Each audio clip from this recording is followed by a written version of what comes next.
ലോകകപ്പ് മത്സരങ്ങൾ മെക്സിക്കോയിൽ തുടങ്ങിയതോടെ ആരാധകർ ഗോൾ ആവേശത്തിലേക്ക് കടന്നിരിക്കുകയാണ്. ആദ്യ ദിവസം ജയം സ്വന്തമാക്കിയിരിക്കുന്നു മെക്സിക്കോയും ദക്ഷിണ കൊറിയയും. നോക്കൌട്ടിലേക്കുള്ള യാത്രയ്ക്ക് അവർ തുടക്കം കുറിക്കുകയും ചെയ്തു. ഇനി അടുത്ത മത്സരങ്ങളിലേക്ക് കാത്തിരിക്കുകയാണ് ആരാധകരെല്ലാം. നമ്മൾ ഇന്ന് മൂന്നാം മത്സരത്തിലേക്ക് പോവുകയാണ്. പ്രേക്ഷകർക്ക് കാണാം, 3 രാജ്യങ്ങൾ ആതിഥേയരാകുന്ന ലോകകപ്പിൽ ഇന്ന് കാനഡയും ഉദ്ഘാടന ചടങ്ങുകൾ ഉണ്ട്. കാനഡയ്ക്ക് ഇന്ന് ബോസ്നിയ ഹെർസാഗോവിനയാണ് എതിരാളികൾ. നോറ ഫത്തേഹി അടക്കമുള്ള താരങ്ങൾ ഇന്ന് ഉദ്ഘാടന ചടങ്ങിന്റെ ആഘോഷത്തിന് എത്തുകയും ചെയ്യും. നമ്മൾ ഈ വിശദമായ വാർത്തകളിലേക്ക് പോകുന്നതിന് നമുക്കിന്ന് ഒരു അതിഥി കൂടിയുണ്ട്. നമ്മോടൊപ്പം ചേരുന്നത് കോവളം FC പരിശീലകനും അതോടൊപ്പം മുൻ ഫുട്ബോൾ താരം കൂടിയായ എബിൻ റോസ് ആണ്.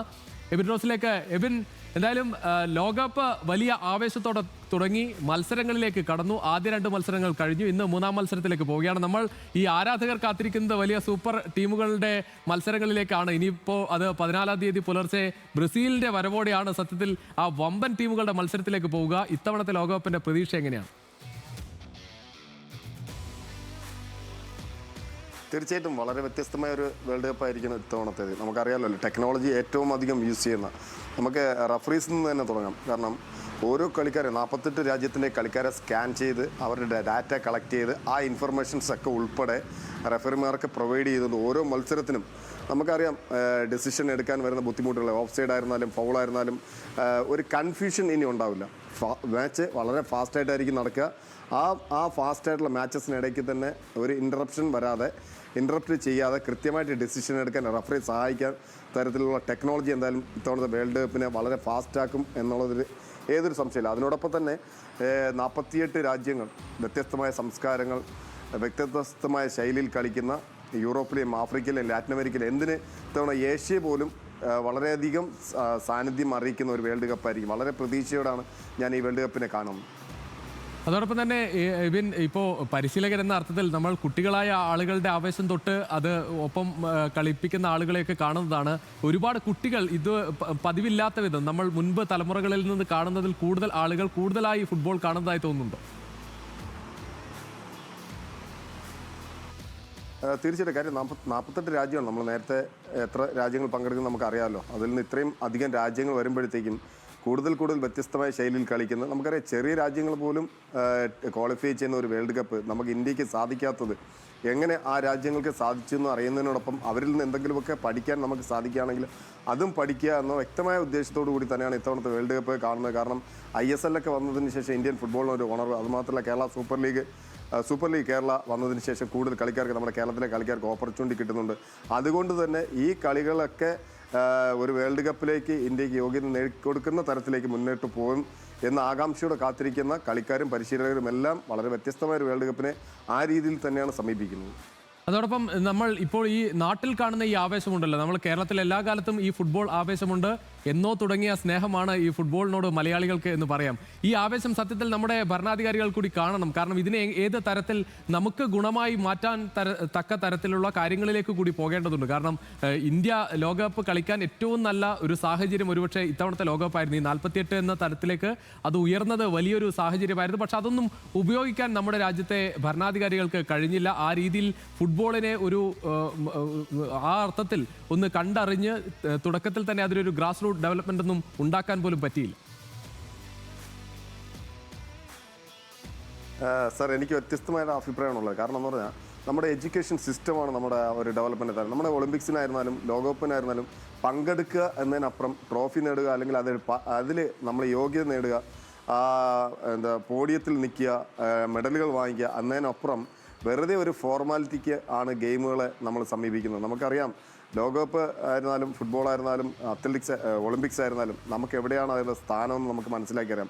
ഇവിടെ അധികാരികളല്ല പ്രശ്നം, നമ്മുടെ എഡ്യൂക്കേഷൻ സിസ്റ്റമാണ് പ്രശ്നം. കാരണം നമുക്കറിയാം, ബ്രോയിലർ ചിക്കൻസിനെയാണ് നമ്മുടെ സ്കൂളുകളിൽ ഡെവലപ്പ് ചെയ്യുന്നത്. കായികമായ കരുത്തുള്ള ബുദ്ധിയായിട്ട് ചിന്തിക്കുക, നമുക്കൊരു ക്രിയേറ്റിവിറ്റിയുള്ള സ്റ്റുഡൻസ്. നമുക്കറിയാം, ഗ്രാസ് റൂട്ട് എന്ന് പറയുന്നത് സ്കൂളിൽ നിന്നാണ് തുടങ്ങുന്നത്. അവിടെ വിദ്യാഭ്യാസം, അതായത് 4 ചുവരുകൾക്കുള്ളിൽ കുട്ടികൾ പഠിച്ചാൽ മാത്രമേ അവർ രക്ഷപ്പെടുന്നു എന്ന് നമ്മുടെ ഉപബോധം മനസ്സിൽ അടിച്ചേൽപ്പിച്ചുകൊണ്ട് ഒരു വിദ്യാഭ്യാസ സംസ്കാരം. പക്ഷെ അത് രോഗങ്ങളെയാണ് സൃഷ്ടിക്കുന്നത്, രോഗികളെയാണ് സൃഷ്ടിക്കുന്നത്. കാരണം നല്ലൊരു പ്രായം എത്തുമ്പോഴത്തേക്കും കായികമായി അധ്വാനിക്കാത്ത ഒരു ശരീരത്തിനുള്ള വളരെ വ്യത്യസ്തമായ ശൈലി രോഗങ്ങൾ നമുക്കറിയാം. ഈ രോഗങ്ങൾ മാത്രമാണ് ഇന്നത്തെ വിദ്യാഭ്യാസം നമുക്ക് നൽകുന്നത്. ആരോഗ്യമുള്ള ഒരു സംസ്കാരത്തെ അല്ലെങ്കിൽ ഒരു സമൂഹത്തെ അല്ലെങ്കിൽ യുവാക്കളെ സൃഷ്ടിക്കാൻ വിദ്യാഭ്യാസ സ്ഥാപനങ്ങളിൽ സാധിക്കാത്തിടത്തോളം കാലം തീർച്ചയായിട്ടും അവിടെ നിയമങ്ങൾ കൊണ്ടുവരേണ്ടതും നമുക്ക് എപ്പോഴും അറിയാം. കായിക വിദ്യാഭ്യാസം പാഠ്യപദ്ധതിയുടെ ഭാഗമാക്കും എന്ന് പറയുന്നതിനപ്പുറം വെറും ഡയലോഗുകൾക്കപ്പുറം ഒന്നും നടക്കാറില്ല. രണ്ടാമത്തത്, നമ്മൾ ഈ വേൾഡ് കപ്പ് വരുമ്പോൾ മാത്രം പൊട്ടിമുളയ്ക്കുന്ന കുറച്ച് ആരാധകരും കുറേ ഫാഷൻ ഷോയും ചാനലുകളിലും മാധ്യമങ്ങളിലും വന്നിട്ട് സംസാരിക്കുന്നതിനോടൊപ്പം തന്നെ കുറേ എന്താ പറയുക ഫ്ലാഗുകളും കുറേ ഫ്ലെക്സുകളും വെച്ച് ആഘോഷിക്കുന്നതിനപ്പുറം ഇതിൽ എത്ര പേരാണ് കളിക്കായിട്ട് ഒരു ഫിനാൻസ് ഇൻവെസ്റ്റ് ചെയ്യുന്നത്? സാമ്പത്തികം വളരെ ഇമ്പോർട്ടൻ്റ് ആണ്. നമ്മൾക്ക് അറിയാം, ക്രിക്കറ്റിലെ 2020 വേൾഡ് കപ്പ് ചാമ്പ്യന്മാർക്ക് കിട്ടുന്നതിൻ്റെ ആ ടീം ആദ്യ റൗണ്ടിൽ പുറത്താകുന്ന രാജ്യങ്ങൾക്ക് അതിൻ്റെ 3 ഇരട്ടി അല്ലെങ്കിൽ 4 ഇരട്ടി തുകയാണ് ആദ്യ റൗണ്ടിൽ പുറത്താവുന്ന രാജ്യങ്ങൾക്ക് കിട്ടുന്നത്. അപ്പോൾ എത്രത്തോളം ഫിനാൻഷ്യൽ ആ മേഖലകളിൽ എത്തിപ്പെടുന്നതിന് തന്നെ എത്രത്തോളം ഫിനാൻഷ്യൽ ഇൻവെസ്റ്റ്മെൻറ്റ് വേണമെന്ന് ആലോചിക്കാം. പക്ഷേ അവിടെയാണ് നമ്മുടെ പ്രശ്നം, അവിടെയാണ് ഗവൺമെൻറ് തീരുമാനം എടുക്കേണ്ടത്. തീർച്ചയായും അത്തരം ഈ കാണുന്ന ആവേശമൊക്കെ ആ രീതിയിലേക്ക് കൂടിയുള്ള മാറ്റത്തിന് ഒരു വഴിയാകട്ടെ എന്ന് പറയാം. അതോടൊപ്പം നമ്മൾ പറയുന്നത് ഈ സൂപ്പർ ടീമുകളിലേക്ക് വന്നാൽ നമ്മൾ എപ്പോഴും പറയുന്നത് പോലെ ഈ ലിയോണൽ മെസ്സി കപ്പ് നേടിക്കഴിഞ്ഞു. ഇനി കപ്പ് നേടാൻ കാത്തിരിക്കുന്ന ചില സൂപ്പർ താരങ്ങളുണ്ട്. അത് ക്രിസ്ത്യാനോ റൊണാൾഡോ ആയാലും നെയ്മർ ജൂനിയർ ആയാലും അത്തരത്തിലുള്ള താരങ്ങളുണ്ട്. ബ്രസീലും പോർച്ചുഗലൊക്കെ ഇങ്ങനെ കാത്തിരിക്കുകയാണ്. അത് ഈ സൂപ്പർ താരങ്ങൾക്ക് വേണ്ടി മാത്രമല്ല, അവർക്കും ഒരു കിരീടം ആവശ്യമുണ്ട്. ഈ ഘട്ടത്തിൽ എങ്ങനെയാണ് ഈ സൂപ്പർ ടീമുകളുടെ പ്രകടനത്തെ എബിൻ വിലയിരുത്തുന്നത്? എന്താണ് ആ തരത്തിലുള്ള പ്രതീക്ഷ? തീർച്ചയായിട്ടും ലോകകപ്പ് വരുമ്പോൾ നമുക്കറിയാം, ഇറ്റലി ഇപ്പോൾ ക്വാളിഫൈ ചെയ്തില്ല. Italy, Argentina, Brazil, France, Portugal, Spain, ഇത് ഇങ്ങനെ യൂറോപ്യൻ കൺട്രീസും ലാറ്റിൻ അമേരിക്കൻ രാജ്യത്തിനപ്പുറം ഒരു വേൾഡ് കപ്പ് നേടിയതായിട്ട് കാണുന്നില്ല. പക്ഷേ ഈ വേൾഡ് കപ്പിൽ നമുക്കറിയാം, കഴിഞ്ഞ സീസണിൽ മൊറോക്കോയുടെ പ്രകടനം തന്നെ നമുക്ക് ഏറെ ആശാവഹമാണ്. കാരണം ഫുട്ബോൾ ലോകം മൊത്തം ഗ്ലോബലൈസ്ഡ് ചെയ്തിരിക്കുകയാണ്, എല്ലായിടത്തും വ്യാപിച്ചുകൊണ്ടിരിക്കുകയാണ്. എല്ലാവരും ഈക്വലി പ്രാധാന്യം കൊടുത്തുകൊണ്ട് അതിലേറെ മുന്നോട്ട് വരാൻ ശ്രമിക്കുമ്പോൾ ആ കളികളുടെ ആവേശം തന്നെ മാറി. ഈ 48 രാജ്യങ്ങൾക്ക് ഏത് രാജ്യങ്ങളും നമുക്ക് കുഞ്ഞൻ രാജ്യങ്ങളെന്ന് പറഞ്ഞ് എഴുതിത്തള്ളാൻ പോലും സാധിക്കാത്ത തരത്തിൽ ടെക്നോളജിയുടെ സഹായത്തോടുകൂടെ പുതിയ പുതിയ സിസ്റ്റങ്ങളും ശൈലികളിലൂടെ വരുന്ന കളികളെ നമ്മൾ ആസ്വദിക്കുന്നതിനപ്പുറം തീർച്ചയായിട്ടും താങ്കൾ പറഞ്ഞതുപോലെ ഫേവററ്റ് രാജ്യങ്ങൾ തന്നെയാണ്. ഫ്രാൻസ് ആയിരുന്നാലും ഞാനൊരു ഫ്രാൻസ് സ്പെയിൻ ഫൈനൽ പ്രതീക്ഷിക്കുന്ന ഒരു വ്യക്തിയാണ്. പക്ഷേ നമുക്കറിയാം, നമ്മളൊക്കെ കളി കണ്ടുവരുന്ന കാലഘട്ടത്തിൽ മുതൽ അർജന്റീനയോട്, അത് മറഡോണയോടുള്ള ആരാധനയാണ്. അതിന് മുമ്പുള്ളൊരു തലമുറയ്ക്ക് പെലെയോട് ആരാധന. ഈ 2 ആരാധനയ്ക്ക് അപ്പുറം ഇന്ന് കേരളം പോർച്ചുഗലിനെയും സ്വീഡനെയും ഫ്രാൻസിനെയും മറ്റുള്ള രാജ്യങ്ങളെയൊക്കെ നെഞ്ചിലേറ്റുന്ന ഒരു സംസ്കാരത്തിലിട്ട് കയറുന്നു. അത് തന്നെയാണ് ഫുട്ബോളിലുള്ള വളർച്ച. അത് തന്നെയാണ് ഈ വേൾഡ് കപ്പിൽ ഏത് രാജ്യം വിൻ ചെയ്യുന്നത് നമുക്ക് ഉറപ്പ് പറയാൻ സാധിക്കാത്ത സാധനം. തീർച്ചയായിട്ടും ബ്രസീൽ നമുക്കറിയാം 20 വർഷങ്ങൾക്ക് ശേഷം വേൾഡ് കപ്പ് നേടാൻ അവരുടെ ഹിസ്റ്ററി അങ്ങനെയാണ്. അതുകൊണ്ട് തന്നെ ബ്രസീലിന് നമുക്ക് ഒരിക്കലും എഴുതിത്തള്ളാൻ കഴിയില്ല. ലോകശക്തിയുള്ള ഒന്നാണ് ഫ്രാൻസ്. ഏറ്റവും അധികം താരനിരകളും ഏറ്റവും കായിക ശേഷിയുള്ള വളരെ ഒരു പെർഫെക്റ്റ് ടീം എന്ന് പറയുന്നത് ദശാമിനെ പോലെ ഒരു പരിശീലകനും. അതിനപ്പുറം അർജന്റീനയ്ക്ക് നമുക്ക് വേൾഡ് കപ്പ് നിലനിർത്തുക എന്നത് വലിയൊരു നേട്ടമാണ്. ആ നേട്ടത്തിലേക്ക് പോകാനുള്ള താരനിര അവർക്കുണ്ട്. അതുകൊണ്ട് നമുക്ക് ഒരു രാജ്യത്തിന് എഴുതല്ല.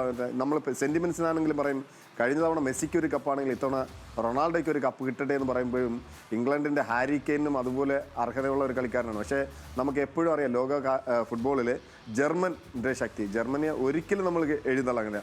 അവിടെയൊക്കെ നെതർലൻഡ്സ് എന്ന രാജ്യം പലപ്പോഴും ഫൈനലിൽ വന്നിട്ടുണ്ടെങ്കിലും ഒരു കപ്പ് നേടാൻ സാധിക്കാത്ത രാജ്യം.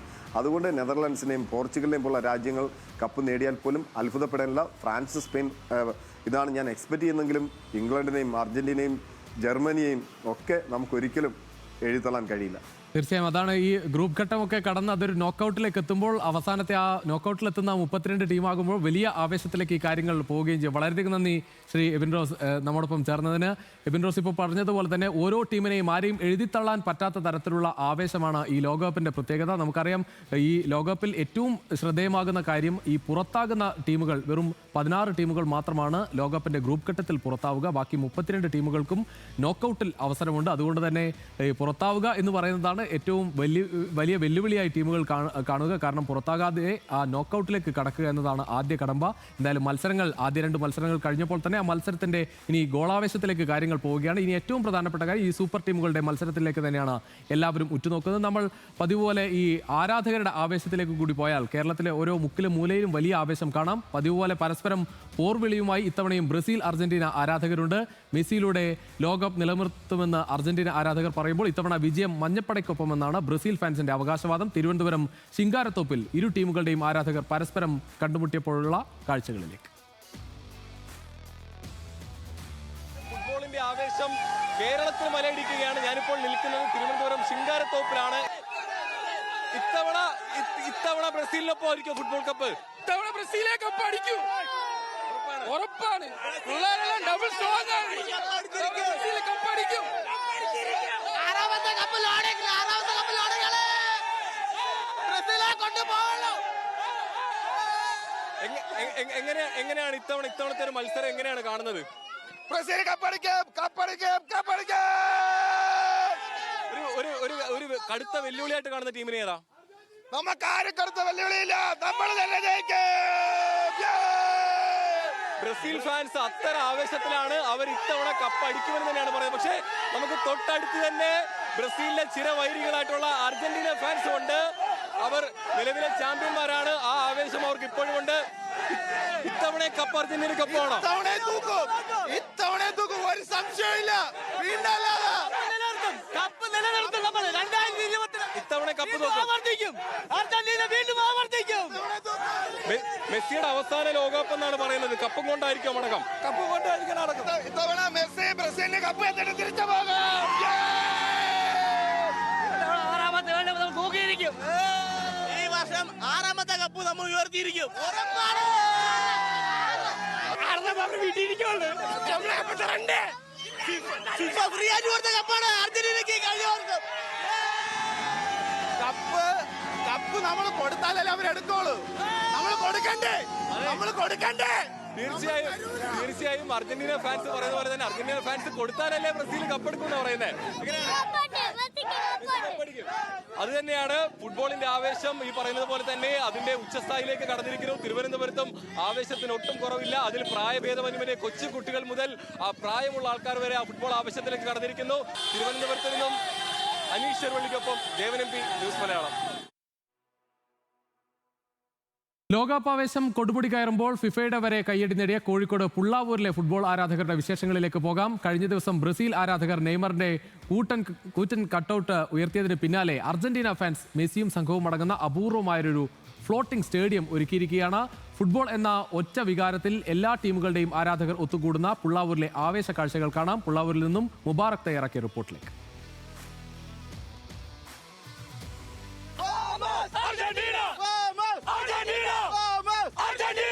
ലോകകപ്പിന് അങ്ങനെ മെക്സിക്കോയിൽ ഇന്നലെ പന്ത് തട്ടി തുടങ്ങിയിരിക്കുകയാണ്. നമ്മൾ മനസ്സിലാക്കേണ്ട പ്രധാന ഒരു കാര്യം, അതായത് ഫിഫയുടെ മെൻഷന് വരെ കഴിഞ്ഞ ലോകകപ്പിൽ അടയാളപ്പെടുത്തിയ ഒരു സ്ഥലമായിരുന്നു പുള്ളാവൂർ. പുള്ളാവൂർ പുഴയുടെ താഴെ ഒരു 3 കട്ടൗട്ടുകൾ അങ്ങനെ നിരന്ന് നിന്നപ്പോൾ അത് ഫിഫയ്ക്കും ലോകോത്തര അന്താരാഷ്ട്ര മാധ്യമങ്ങൾക്കും അടക്കം അത് മെൻഷൻ ചെയ്യേണ്ടതായിട്ട് വന്നു. കഴിഞ്ഞ ദിവസം നെയ്മറിന്റെ ഒരു പടുകൂട്ടൻ കട്ടൗട്ട് ഇവിടെ പുള്ളാവൂർ ഒരുക്കിയിരുന്നു. ആ സമയത്തെല്ലാം അർജന്റീന ഫാൻസ് പറഞ്ഞൊരു കാര്യമുണ്ട്, ഞങ്ങളൊരു സർപ്രൈസ് ഒരുക്കുന്നുണ്ട്. അതായത് അതിനെല്ലാം വലിയൊരു തുകയ്ക്ക് വലിയൊരു സർപ്രൈസ് ഞങ്ങൾ ആരാധകർക്കായി ഒരുക്കുമെന്ന് പറഞ്ഞിരുന്നു. അങ്ങനെ ഒരു പടുകൂറ്റൻ, ഒരു മനോഹരമായിട്ടുള്ള ഒരു ഫ്ലോട്ടിംഗ് സ്റ്റേഡിയമാണ് അവരിവിടെ ഒരുക്കിയിട്ടുള്ളത്. അതിന്റെ സംഘാടകരും ആരാധകരൊക്കെയാണ് നമ്മുടെ കൂടെ ഉള്ളത്. നമുക്ക് അവരോടൊന്ന് ചോദിക്കാം, എന്താ പരിപാടികൾ? എന്താ പരിപാടി സാറല്ലേ? നിങ്ങളെ കാണുന്ന ജനങ്ങൾ നിങ്ങൾ കാണില്ലേ? അത് നമ്മളെ സർപ്രൈസിന്റെ അതുകൊണ്ടാണ്.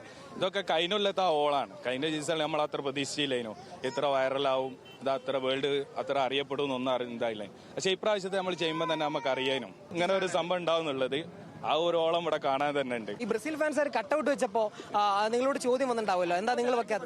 30 രൂപ കട്ടൗട്ടാണ് ഞങ്ങൾ 1.5 മാസം മുന്നേ വെക്കാനും. പക്ഷെ കട്ടൗട്ടിൽ അപ്പുറമുള്ള സാധനമല്ല അവിടെ എടുക്കുന്നത്. അതുപോലെ വേറെന്താ വേണ്ടത്? ഇവര് ഇപ്പോഴും എന്താ പറയാ 2002 കപ്പടിച്ച അത്ര അപ്ഡേറ്റേ ഉള്ളൂ. നമ്മള് 2022 ലാസ്റ്റ് കപ്പടിച്ചേ. നമ്മൾ കൂടുതൽ അപ്ഡേറ്റ് ആണ്. ഇനി ഞങ്ങൾ അപ്ഡേറ്റ് ആണ്. കാരണം ഞങ്ങൾ 2026 കപ്പടിക്കും. അന്ന് ഞങ്ങൾ പിന്നെ അപ്ഡേറ്റ് ആയി ഞങ്ങൾ പോവുകയാണ്. നമ്മൾ കട്ടൗട്ട് അല്ല അടിപൊളിയായി നിൽക്കുന്നത്. ഓരെന്ത് വെച്ചിട്ടും കാര്യമല്ല, അതിനെ കവർ ചെയ്യാൻ കഴിയൂല. 1 കിലോമീറ്റർ അവിടെ കാണാം. കളിച്ച് ജയിക്കണം. ബ്രസീലായാലും പോർച്ചുഗൽ ആയാലും കട്ടൗട്ട് കാര്യമല്ല, കളിച്ച് ജയിക്കണം. അതിലാ കാര്യമുള്ളത്. എന്നാലും 11 കളിക്കാരും ആരാധകരും TV ഒക്കെ അടക്കമുള്ള ഒരു ബോട്ട് ഇറക്കിയിട്ടുണ്ട്. അതുകൊണ്ട് കാര്യമുണ്ടോ?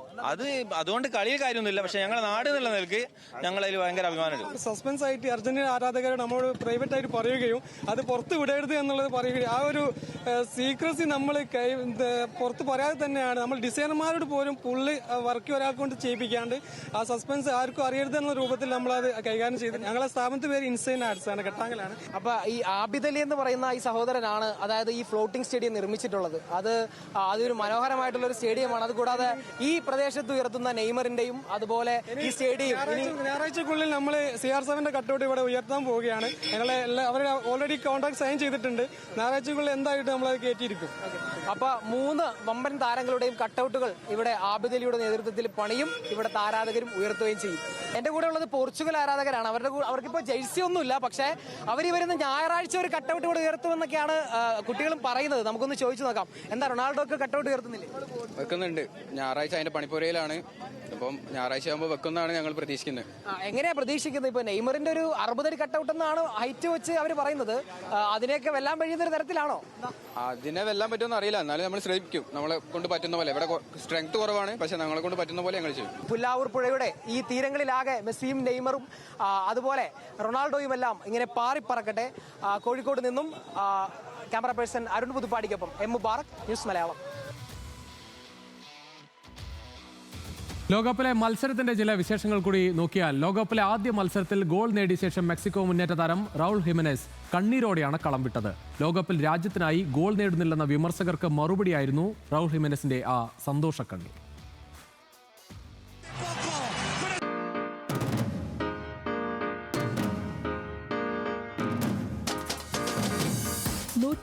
മത്സരങ്ങൾ, 46 ഗോളുകൾ. മെക്സിക്കോക്കായി ഏറ്റവും കൂടുതൽ ഗോൾ നേടിയതിൽ രണ്ടാമതെത്തിയിട്ടും ലോകകപ്പിലൊരു ഗോൾ നേടാൻ റൗൾ ഹിമനസിനായിരുന്നില്ല. 3 ലോകകപ്പുകളിൽ പന്ത് തട്ടിയിട്ടും ഒരു ഗോൾ പോലും നേടാൻ കഴിയാത്ത 35-കാരനെ ടീമിലെടുക്കുന്നതുമായി ബന്ധപ്പെട്ടായിരുന്നു മെക്സിക്കൻ ഫുട്ബോളിലെ വിവാദം. എന്നാൽ വിമർശകർക്ക് ആദ്യ കളിയിൽ തന്നെ മറുപടി നൽകി ഹിമനസ്. പോകുന്നതിനിടെയാണ് ലോകകപ്പിലെ ഹിമനസിന്റെ പ്രകടനം. 2020 ആർസനലിനെതിരായ മത്സരത്തിൽ വോൾസ് താരമായ ഹിമനസിന് ഗുരുതരമായി പരിക്കേറ്റിരുന്നു. 8 മാസത്തോളം ആശുപത്രിയിൽ കിടന്ന ഹിമനസ് പിന്നീട് ഹെഡ് ബാൻഡുമായാണ് കളിക്കാനിറങ്ങിയത്. ഈ സീസണിൽ ഫുൾഹാമുമായുള്ള കരാർ കഴിഞ്ഞെങ്കിലും പ്രീമിയർ ലീഗിൽ കളിക്കാനായി EFL ചാമ്പ്യൻഷിപ്പിലേക്ക് പിന്തള്ളപ്പെട്ട വോൾസുമായി വീണ്ടും കരാർ ഒപ്പിടുകയായിരുന്നു. ഇതിനിടയിലാണ് ലോകകപ്പ് ടീമിലേക്ക് ക്ഷണം ലഭിക്കുന്നതും ആദ്യ മത്സരത്തിൽ ഗോൾ നേടുന്നതും.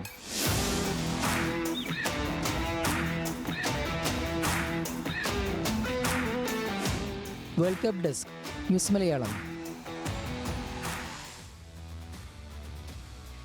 ലോകകപ്പ് ആവേശത്തിൽ നാടെങ്ങും ബോർഡുകളും കൊടിത്തോരണങ്ങളുമൊക്കെ ഉയരുകയാണ്. സ്വന്തം വീട് തന്നെ ഇഷ്ട ടീമിനുള്ള സമർപ്പണമാക്കുന്ന ഫുട്ബോൾ ഭ്രാന്തന്മാരും ധാരാളമുണ്ട്. കണ്ണൂർ തളിപ്പറമ്പിലെ കട്ട അർജന്റീൻ ഫാനായ ദിനേശൻ അയ്യപ്പനും ഭാര്യ പ്രസന്നയും മക്കളായ അനുഗ്രഹയും ആശ്രിതയും ചേർന്ന് അർജന്റീന ടീമിന് വേണ്ടി ഇത്തവണയും വീടിന്റെ പെയിന്റ് മാറ്റിയിട്ടുണ്ട്. ബ്രസീൽ ആരാധകനായ അയൽവാസി ഉണ്ണി വീട്ടുമതിലാണ് ഇഷ്ട ടീമിനുള്ള പിന്തുണ വരച്ചിട്ടത്. കണ്ണൂരിൽ നിന്ന് നിഖിൽ അളവൂർ തയ്യാറാക്കിയ റിപ്പോർട്ടിലേക്ക്.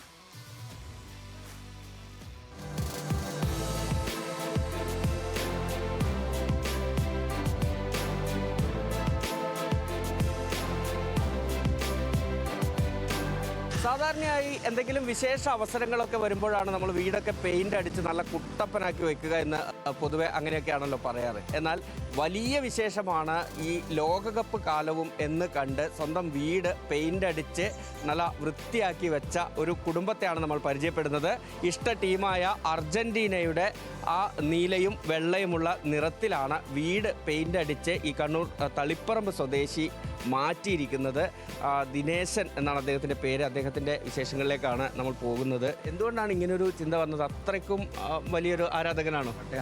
കട്ടപ്പനാണ്. ഈ നമുക്ക് മറ്റു വിശേഷങ്ങളിലേക്ക് വരുന്നതിന് മുന്നേ അർജന്റീന ടീമിനോടുള്ള ഇഷ്ടം കൊണ്ടാണോ മെസ്സിയോടുള്ള ഇഷ്ടം കൊണ്ടാണോ?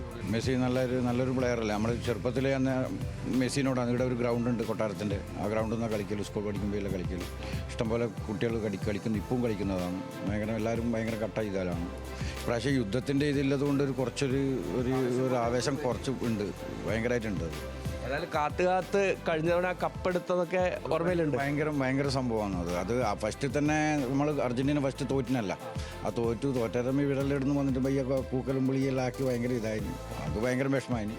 പിന്നെ കത്തി കയറി കപ്പ് നമ്മൾ മുത്തുവിട്ടു. ഇത്തവണ എന്താവും? ഇത്തവണ മുത്തുവിടും. ഒരു സംശയമില്ല. നമ്മൾ ഈ പെയിന്റ് അടിച്ചത് വെറുതെ ആവില്ല. ഇല്ല, വെറുതെ ആവില്ല. ഇത് എപ്പോഴായിരുന്നു ഇതിന്റെ ഈ പണിയൊക്കെ തുടങ്ങിയത്? എപ്പോഴായിരുന്നു? ഇത് 10 ദിവസം മുമ്പേ അടിച്ചതാണ്. എന്താണ് അതിൻ്റെ ഒരു പ്രചോദനം? കഴിഞ്ഞ തവണ ആ ഒരു വിജയം കൂടി പ്രചോദനമായി മാറും ആയിട്ടുണ്ട്. ആത്മവിശ്വാസം ഭയങ്കരമായിട്ട് കൂടിയിട്ടുണ്ട്. ഈ വീട്ടുകാരുടെ ഒക്കെ ഒരു കട്ട ഫാനാണ് എല്ലാവരും, നല്ല സപ്പോർട്ടാണ്. ഈ കളിയിൽ നമ്മളിപ്പോൾ മെസ്സിയെ ഇഷ്ടമാണെന്നൊക്കെ പറഞ്ഞു, അതിനപ്പുറത്തേക്ക് അർജന്റീന ടീമിന് എന്തെങ്കിലും ഒരു പ്രത്യേകത കാണുന്നുണ്ടോ? ടീം ഇപ്പം കുറച്ച് ഫോമിലല്ലേ ഇല്ലത്, ബാക്കിയുള്ള കുറേ കളിയെല്ലാം ഉണ്ടാകുന്നത് ഭയങ്കര ഫോമിലാന്നില്ലത്. അപ്പോൾ ഈ മൊത്തത്തിലൊരു ഫാൻ ഫൈറ്റ് ഒക്കെ എങ്ങനെയാണ് ഇവിടെ? ബ്രസീലിൻ്റെ ഫാൻസും ഉണ്ട്? ഉണ്ട്, ബ്രസീലും ഉണ്ട്, എല്ലാ ഫാൻസും ഉണ്ട്. ബ്രസീലിൻ്റെതും നമ്മളെ അർജന്റീനൻ്റെയാണ് കൂടുതലുള്ളത്, ബാക്കിയെല്ലാം കുറച്ചേ ഇല്ലു. എന്തായാലും ഇപ്പോൾ അർജന്റീന ജയിച്ചു വരുന്ന പ്രതീക്ഷയിലാണ് ഉള്ളത്. ഇത് നമ്മളിപ്പോൾ കണ്ടത് അർജന്റീനയുടെ ഒരു കട്ട ഫാനായ ദിനേശ് ചേട്ടൻ്റെ വീട്ടിലെ കാഴ്ചകളാണ്. ഇത് കഴിഞ്ഞിട്ടില്ല, ഇതിന് തൊട്ടടുത്ത് തന്നെ ബ്രസീലിൻ്റെ ഫാൻസും ഇതുപോലെ വ്യത്യസ്തമായി അവരുടെ ആരാധന പ്രകടിപ്പിക്കുന്ന ആ കാഴ്ചകൾ കൂടി നമുക്ക് കാണാം.